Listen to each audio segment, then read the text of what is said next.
Listener discretion is advised. I got psych, people. Yes. All right, as if we need a fucking reminder, a video game or computer game is an electronic game that involves interaction with a user interface or input device such as a joystick, controller, keyboard, or motion sensing device to generate visual feedback. Well, actually, just kidding. Oh my God, you are a gamer. Lucy literally almost just quit the podcast in that moment. Actually, technically, They're not called users. They're called... oh, God. I mean, fucking probably. Someone someone gonna. somewhere. Someone's fucking gonna, and I'm speaking to you right now. Yeah. Or do fucking waste your time. I don't care. Derek will love it. Okay. Derek will respond post-haste. This feedback is shown on a video display device such as a TV set, monitor, touchscreen, or virtual reality headset. Also, another world. What with Facebook's fucking metaverse? Meta. I can't deal. I cannot deal. It's so creepy. It's so creepy. Like, the hate world it. has already been slowly ending for a really long time, but this just really escalated the vibe. Speeding it up. I don't Yeah. like it. It's not great. It did escalate the vibe. It really I just did. don't, like, we're only in our mid-30s, and, like, I just don't want, like, we're looking down the barrel of, like, a lot more decades of, like, technology advancements, and I don't want it. We only have a good 30 years I'm left done. of like a habitable planet, so it's fine. Thank God. All right, well, at least there's that bright I'm spot. comforted. We'll all By be that. bananas in a very short period of time. Stop. That's Yeah, my don't- new fear. Don't worry about the AI takeover, because climate change will kill us all first. Okay, perfect. Worry about bananadom. Okay. God, we are going through it. We really are. But all I can Clearly. think of is like how my grandma, like, she couldn't figure out the voicemail box machine, Mm-hmm. you know, because she was born in 1930 fucking one. Right. She couldn't figure out, she could barely figure out like an egg timer. I'll Google it, Grandma. I don't know how, I don't know. I don't have an Uber phone. but Yeah. I don't have an Uber. That's going to be phone. us in like 2 years. No. Well, I don't really care. Speak I'm for gonna yourself. embrace it. We'll be on our isolated commune by then. Mm. Now the metaverse and bananas are intrinsically linked in my Mhm. mind. Great. Mm-hmm. Meta nana.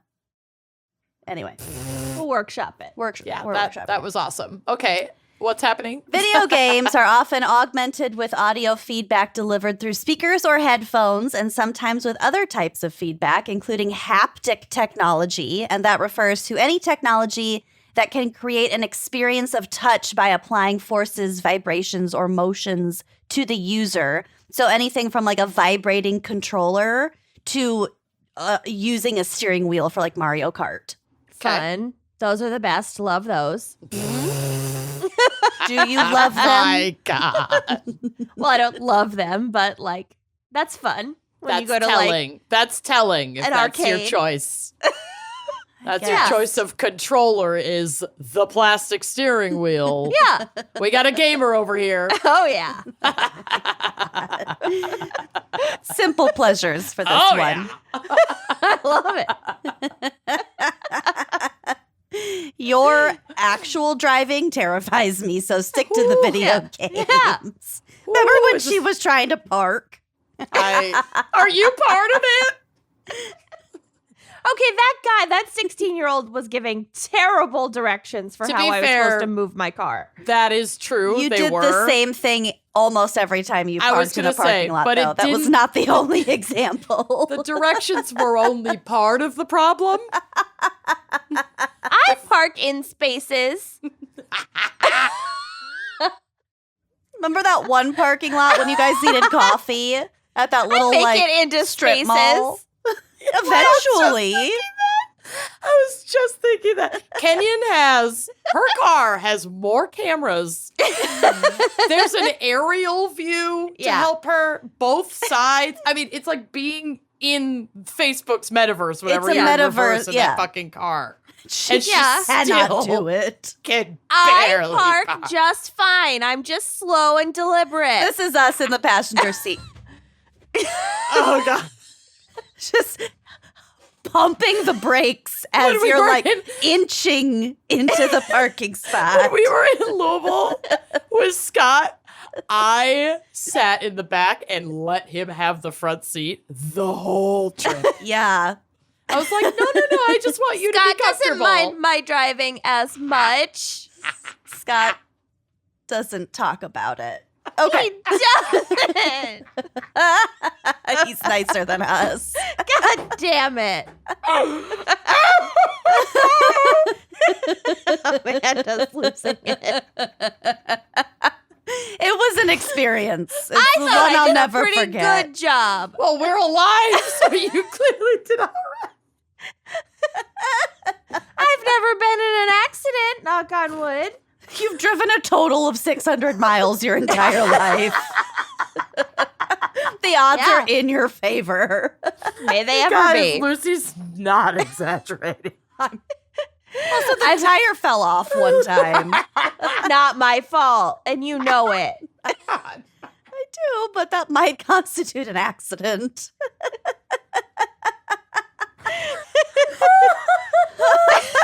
Anyway, Okay. Okay. Video I did games. great. Video games are categorized depending on their platform. So we have arcade video games, Kenyon's fun ones, console games, PC games, mobile gaming, virtual and augmented reality gaming, and remote cloud gaming. There are an estimated. Amanda, get a grip. I never will. It's over for me. It's just so extreme. It's fucking amazing. I did good, listeners. I'm sure they believe you. Yep. There are an estimated 2 billion video game users worldwide. It's a $30 billion a year industry, with over 65% of U.S. households having at least one computer, console, or handheld device used to play video games. I myself have a Switch. Yep. And your Corey husband's has an an Xbox Xbox. guy. Yeah. Mhm. The average gamer is 35 years old. Weird. With self-identifying female gamers representing about 41% of users. Fun. Nice. Pretty equal. Yeah, I like it. The earliest video game dates way, way back to 1947. And this was called a cathode ray tube amusement device. So it was a medical device for going up your pee. It Pee. was like, That's it looks exactly like what it came out of catheter. Chernobyl. You're getting catheter and cathode ray a little Yes. mixed up. Yeah. Am I, or are they both cut from the same fitter? I don't think Or they maybe you're getting are. amusement. Maybe that's throwing you. I don't know. People are into all Or kinds of cool shit. Who am I to judge? Used in gynecological settings for years. Knew it. Just kidding. Fuck! I thought you were serious. I was so proud. I was like, nailed it. Give Fuck me yeah. credit. I thought that was maybe the first time I screamed, "Give me credit" today, but it won't be the last. I assure you, my friend. You need your daily credit quota. She self-advocates. Yeah. I do. I do. You It's know a what skill. you need. Okay, so this cathode ray tube amusement device was filed for a patent on January 25th, 1947 by Thomas T. Goldsmith Jr. and Essel Ray Mann. That is a name. Inspired by Okay. radar display technology. You guys, I saw there was a picture of this. I don't know why I didn't drop it on the drive. I'll find it again. But it's like, it's not cute. Yeah, it's a catheter. It's not a catheter. Keep up. It consists of an analog device allowing a user to control the parabolic arc of a dot on the screen to simulate a missile being fired at targets. The targets themselves are paper drawings that are fixed to the screen. Lock. So you don't change your cartridge. It's basically just like putting Post-its, behind a magnifying glass. No, on like the desk, the old desktop or like television bouncing around to the screensaver. corners. Yes. Yeah. It's I that. love it. But I love it. oh my God. Yeah. We could make this game. Yeah. Yeah. So that didn't sound that great, but that was the first one. In 1950, mathematician and engineer Claude Shannon No. proposed that computers could be programmed to play chess, and he questioned whether this could mean that a computer could think. Ooh. This prompted research regarding artificial intelligence. It's a scary question. Can they? Yes. Yeah. Well, yeah, but it's scary. Yeah, especially scary in 1950 because there Yeah. was like one computer ever and it fit in like a gymnasium. Right. Imagine that coming at you. And the whole purpose of it was to kill the Russians. Yeah. Or And then- fire missiles at paper targets on the screen. Yeah. Yes. We're just going to label this Post-it Moscow.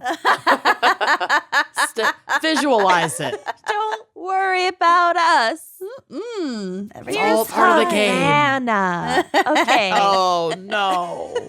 So a lot of the later and more popular games were developed after hours at industrial labs and universities by like bored students and technical staff. So once people kind of figured out that they could do this kind of thing, it was simple enough that like, electrical engineers all over would just be like, I'm bored. I'm going to create my own little Pong game. Cute. This is from my lover, Encyclopedia Britannica. For example, in 1958, William A. Higginbotham of the Brookhaven National Laboratory in New York used an analog computer, control boxes, and an oscilloscope to create a game called Tennis for Two as part of a public display for visitors to the laboratory. So it's kind of like look what we can do. This is kind of cool. Is it basically just a Pong, but back and forth between animated tennis rackets? It's like way more primitive than Pong. I'll put that picture on the drive too. Only a few years later, in 1962, Steve Russell, Alan Kotok, J. Martin Grates, and others created a game called Space War! At the Massachusetts Institute of Technology, MIT. Ever heard of it? This game began as a demonstration program to show off the PDP-1, which is the Programmed Data Processor 1 mini computer. So it was just probably How still many a was massive it? size of fucking 3 computer. Olympic swimming pools. Yeah. And these were donated by Digital Equipment Corporation to MIT and the new Precision CRT display Type 30 that was attached to it. So this Will we never had be a- free of CRT? This is so many numbers, you guys. It was basically, it had a display. It had the monitor. Okay. So it was a computer and a monitor, and they were probably fucking massive still, because again, it's 62. Right. This new technology appealed to the hacker culture of the Tech Model Railroad Club on MIT's campus, and its authors were members of this group. So it was the first hacker group. Like what? So I love knowing, confirmed through history that it's the nerds. It's always the nerds. It's just, it's folks who understood both computers and erector sets. Yeah. Yep.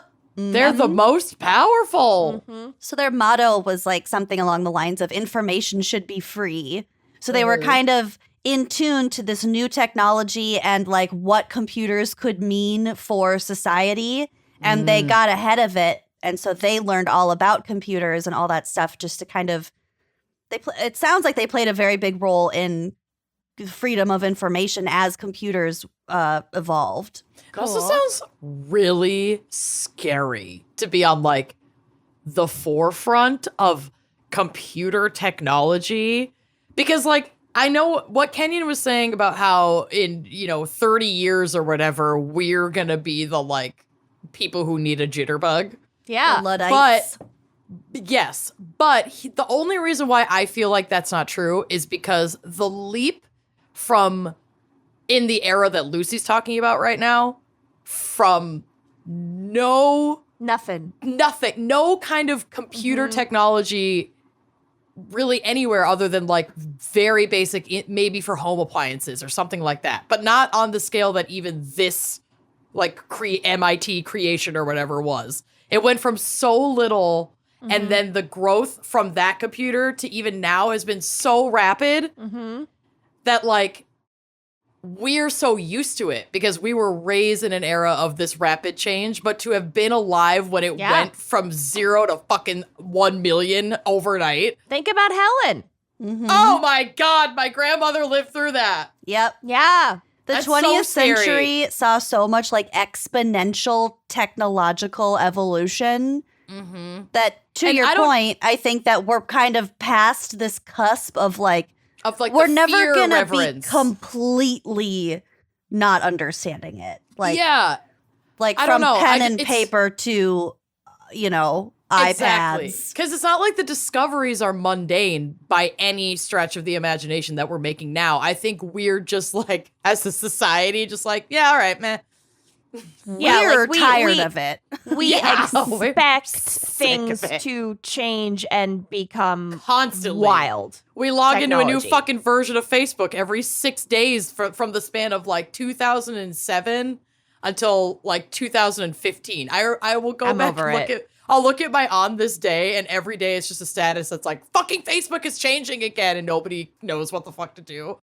Yeah. We're just so used to it. We're over it. We hate it. We're done. I'm ready for a plateau. I miss my wall. I don't want a news feed. I want my wall back. Mm-hmm. Build the wall. Oh my God. Stop doing that as a joke. Jesus. The Facebook wall. I miss it. Make America wall again. Okay. I am not wall. We need to get that merch.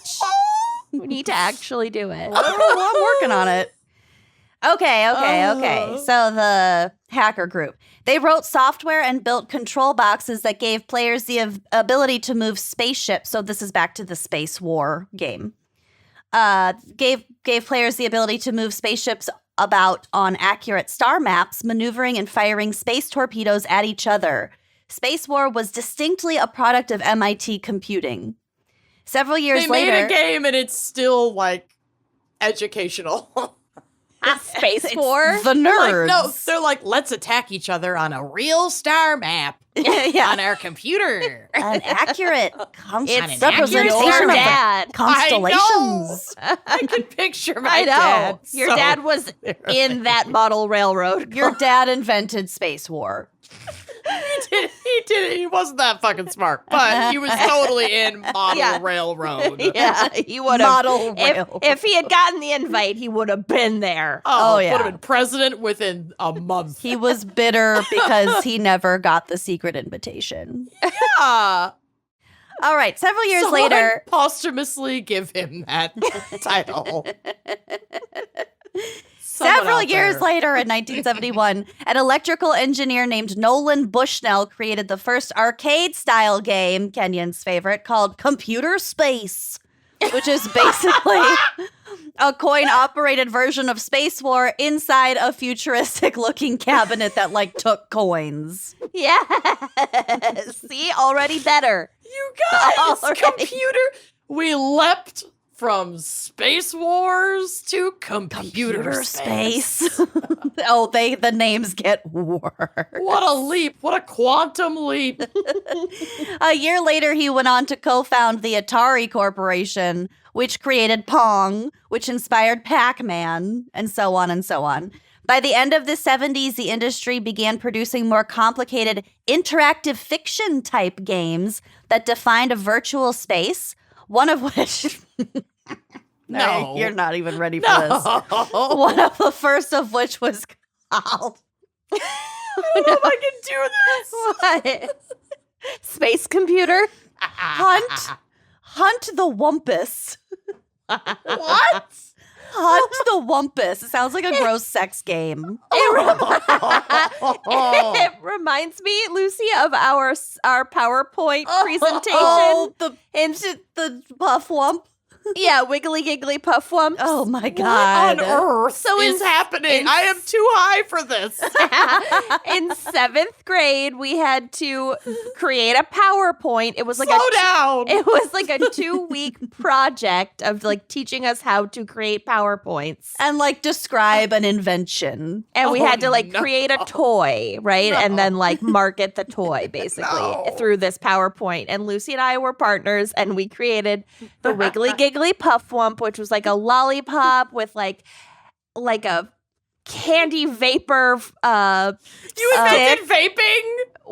stick. Like the stick was like a candy vapor and whatever. And the so then way it was illustrated. we worked on this for 2 full weeks. No. And then presented to the class. And then the moment it was up on the bigger screen, No. we both realized in unison in the same moment that it was just a spermatozoa. Super looked like a sperm.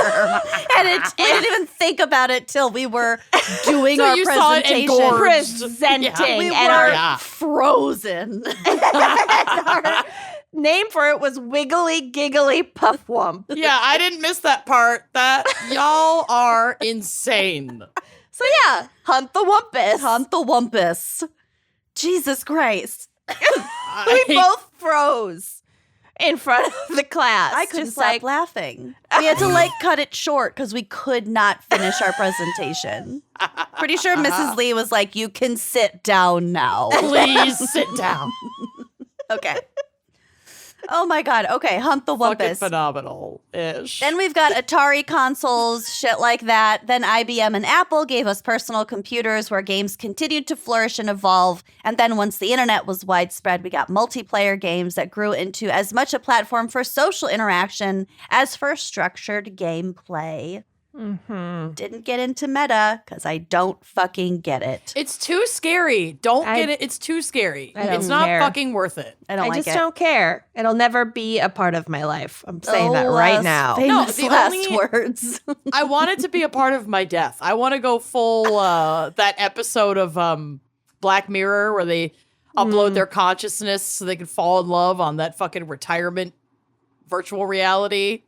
Haven't seen all of Black Mirror because it freaks me out too much and I have bad dreams. To my core. Yeah. Okay, so video games obviously have impacted a whole hell of a lot in our world today. And there's something called gamification. Have you heard of this? Maybe? I don't know. I don't think I have. It's adding game mechanics into non-game environments. So Okay. a non-game environment like a website, online community, learning management system, or business's intranet to increase participation and collaboration. Is that like when you're like just trying to shop online and then there's like the spinning wheel where it's like, Yep. give us your email address and you could get 20% off? Absolutely. Fucking hate that. So Okay. examples of game mechanics may include points, levels, missions, leaderboards, badges, and progress. Game dynamics refer to a set of emotions, behaviors, and desires found in game mechanics that resonate with people. So examples being competition through leaderboards, collaboration by completing team missions, community by seeing other participants on a news feed, collection when earning unique badges, and surprises by unlocking new missions. This is like literally if we applied Best Fiends world to the real world, you'd get all those things. Why I love Best Fiends so much. Yep. I like the Audible badges because I like being like, oh, I did listen to that many books this month or whatever. And then That's for gamification of Yeah. Audible. and Duolingo. Oh my God, Duolingo. I was like, Speaking Gaelic. I know, I need to get back into it. Yep. Every time that comes up, your response is, I know, I need to get back into it. I was making Every such good time. progress, and then I just We stopped. know you kept us very up to date. We were with you every super step of the know. way. I'm gonna get my golden owl. I'm going to gamify Duolingo. Oh my God. They gamified themselves. Yeah. So They did that. Game dynamics are used with game mechanics to foster engagement and motivate participants, obviously. And this sounds like some bullshit corporate appeal to millennials. But once you understand it, you start seeing it fucking everywhere. Like, it's already ingrained in our culture. Mm-hmm. So an example that I thought of, which was a little bit of a stretch, but I was trying to think of like something ridiculous where I can see some gamification, is with my city's waste management system. God. They have an optional audit that you can opt into where they check your recycling bin, and when you get enough points, like if you like, they take away points if you recycle shit that's not supposed to be recycled. And you get stuff by like having super clean containers in there and stuff like that. You get enough points and you earn a yellow lid. So if you drive around the city on recycling day, the yellow lids are like the super recyclers. The That VIPs. is out of control, and I can love tell how that. much you want a yellow lid. Yeah, I know. Yeah. I really do. Is that your goal is that your New Year's resolution? I can only do it in the summertime because accessing my recycling in the winter is such a pain in the dick. I just can't even. Anyway, I have a tuck under garage with a very narrow driveway. It's a pain. I make Corey do it. Anyway, so that's an example of gamification, I think. This is like that scene in Parks and Recreation where they're trying to convince Pawnee to allow them to put fluoride in the water, and Sweetums wants to just pour like sweet sugary beverages as the privatized water supply, where like Gatorade comes out of the taps, basically. And the only way that Leslie could convince the town was by like teaming up with Tom Haverford to gamify. They didn't use this word, but that's exactly what they did. Just they like gamified keeping the water. fluoride. Well, yeah, keeping water and putting fluoride in it. So they called it like Sparkle Club or something. And you like connect like, you know, like Grizzle Bots or whatever, like when you drink this water and unlock 500 Grizzle Bots. And then you've just graduated to the Sparkle Club. And then it's like, make it to XYZ elite status and you get a plain blue t-shirt. And everybody in the room just starts like screaming and freaking out. They're so excited. Yep. I'm like, I didn't know what gamification was. Now I know exactly what the fuck it is. Yep. That's so cool and terrifying. I love it. We're all and I hate just it. children. We all want to get a star on our homework or whatever, our chore chart. The human brain is actually not unique at all. And everybody is a little competitive. Everybody gets a dose of serotonin when they beat someone else or win a game. Yep. We're very simple. We're so fucking simple and so predictable. Mm-hmm.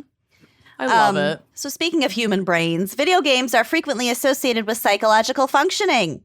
So You're welcome. This is a segment from a German study from 2019, which questioned 2,734 individuals on personality and psychological health and their video game habits. So in conclusion, it said, potentially problematic video gaming was found to be associated with positive affect and social relationships while playing, but also with psychological symptoms, maladaptive coping strategies, negative affectivity, low self-esteem, a preference for solitude, which I don't see a problem with, and poor school performance. You're welcome. Yeah.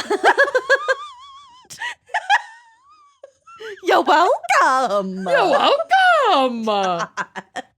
A person's reason for playing, as well as the preferred genre of game, are important to factor into the potential problematic psychological impairments.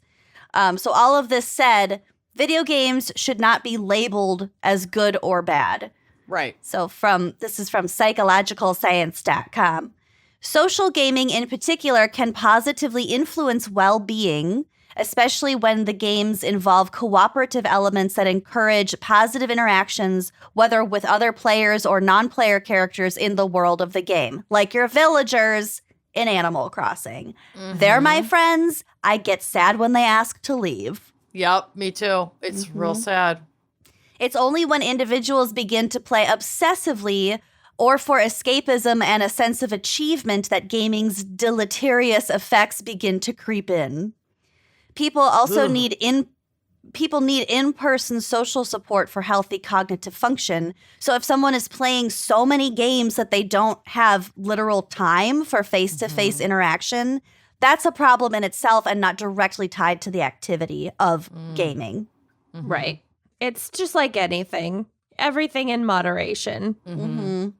It's also a common misconception that violent video games, like the shooter games, increase real-world aggression in children and adolescents, but findings on that remain controversial and inconclusive.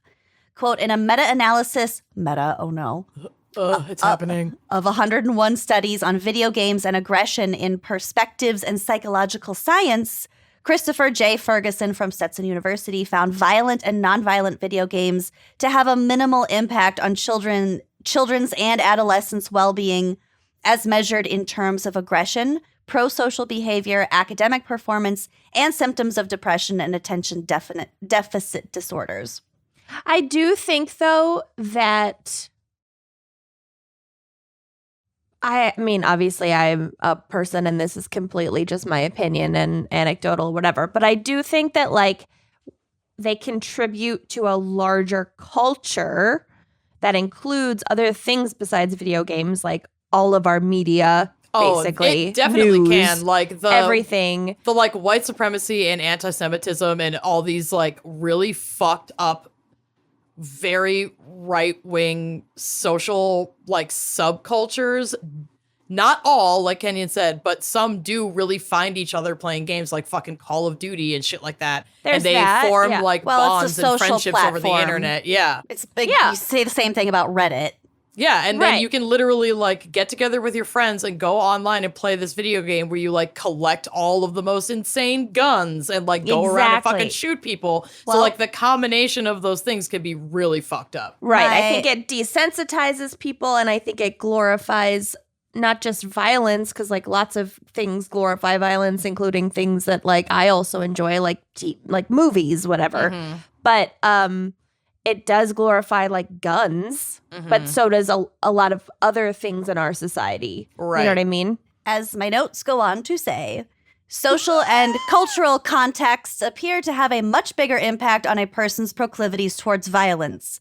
Quote, through a longitudinal study of 165 young men, Ferguson and colleagues found that symptoms of depression, antisocial personality traits, exposure to family violence, and peer influences, but not exposure to violent video games, predicted aggression and instances of dating violence over a 3-year period. So to your point, there is possibly an element of desensitization. There's all those things, the glorification, all that is totally valid what you said.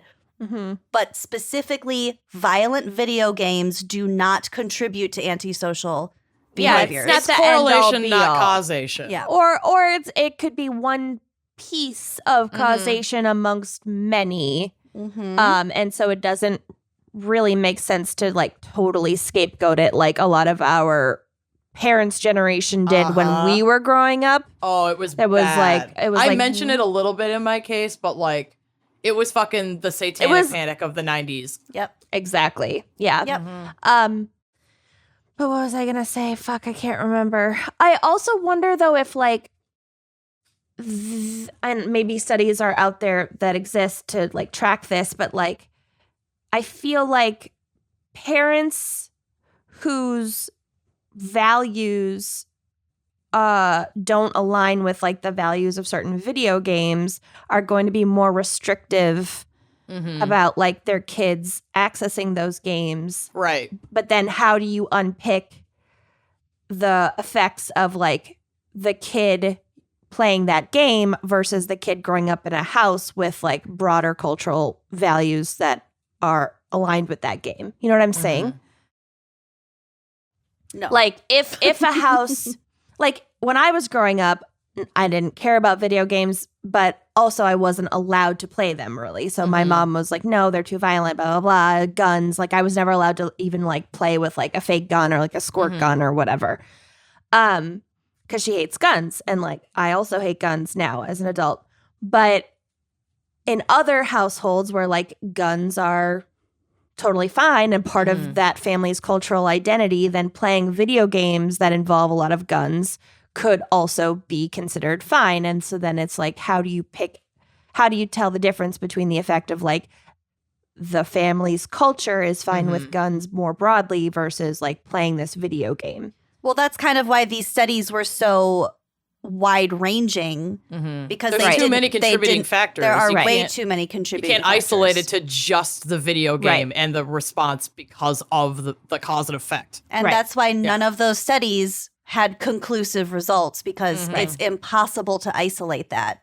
Right. But in and of itself, video games, even violent video games, don't show to be a significant cause, contributing factor to antisocial or violent behaviors. Right. Right. That's all I'm saying. Yeah. Yeah. Also, unless somebody there are- becomes addicted. But there that's are- true of anything. There are also enough other factors to offset any sort of ideas that a person might have as in terms of the desensitizing and the glorification and things like that before a person would actually act on those values. So not only are video games not inherently bad for mental health, they can actually be good for cognitive function. And this is from the APA. While one widely held view maintains that playing video games is intellectually lazy, they've obviously never played Best Fiends. Clearly. Such play actually may strengthen a range of cognitive skills such as spatial navigation, reasoning, memory, and perception. This is particularly true for shooter video games, which are often violent. A 2013 meta-analysis found that playing shooter Not video what games... that means. I know, I just don't It like is now. Zuckerberg ruins everything. I know that's including not really this. what that means. I know. Found that playing shooter video games improved a player's capacity to think about objects in three dimensions just as well as academic courses designed to enhance these same skills. This enhanced thinking was not found when playing other types of video games, such as puzzles or role-playing games. Well, shit. Yeah. They're valuable. Yep. Well, I mean, like, look at the military. There's a lot of training that goes on. That's virtual. Yeah. Virtual reality, That's basically. basically video games. Yeah. So that's my segment. Interesting. Really something. Well done. All right. Thanks. Well, I sure hope you liked that clip. If you did like that clip, make sure you are subscribing to our YouTube channel, leaving us a nice review, and joining us on Patreon for even more video content, audio content, salacious content all around. Come join us. Treat yourself.